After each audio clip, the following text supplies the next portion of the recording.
পাঠার বলি হবে। পাঠাগুলো সেদিন খুব স্নান করায়, আর পাঠাটার মনে খুব আনন্দ।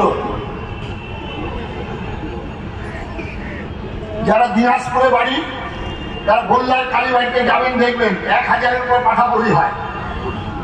তো এইরকম অনেকের আনন্দ হচ্ছে, এত সাধু বাবা বলছেন আর খুব হাততালি ভক্তরা বক্তব্য করছেন, এরকম সেদিন তাদের আনন্দ হয়েছিল পাঠাটা। এবার পাঠাটাকে স্নান করিয়ে নিয়ে যাচ্ছেন কালী মন্দিরে, হাত কাট পোতা থাকে, সেখানে গিয়ে পুরোহিত মন্ত্র উচ্চারণ করছেন। জয়ন্তী মঙ্গলা কালী ভদ্র কালী কপালিনী দুর্গা শিবা ক্ষমা ধাত্রী সোয়া নমস্তুতে মারছে কোপ পাঠা ভে। এখন যেমন মন্ত্র সেদিন উচ্চারণ করেছেন, demand for Pakistan it is fantastic nonsense, মন্ত্র উচ্চারণ করেছেন ইনকামিং পাকিস্তান সাইলকাম ডেড বডি। এখন এরকম মন্ত্র উচ্চারণ করছেন জান্না কালিয়া চকে, জান্না দে গঙ্গায়, জান্না নদে খালিতে, সেখানে এরকম সব মন্ত্র লেখা আছে।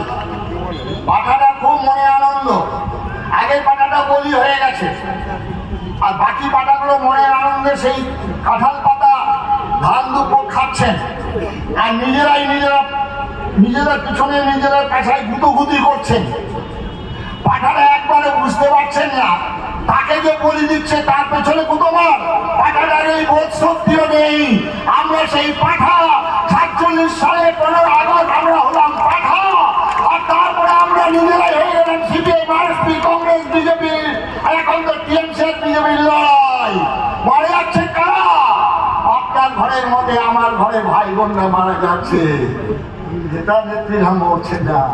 এই হলাম আমরা পাঠা। গরু তার স্বজাতির চামড়া বহন করে, গরু বুঝতেও পারে না জাবর কাটতে কাটতে চলছে। আমরা সেই আজকে গরুর গাড়ির গরু, আমরা বুঝতে পারছি না আমরা কার চামড়া বহন করছি। তাই আজকে বলছি, বন থেকে জানোয়ার তুলে আনা যায়, জানোয়ারের মন থেকে কখনো বন তুলে ফেলা যাবে না ভাই।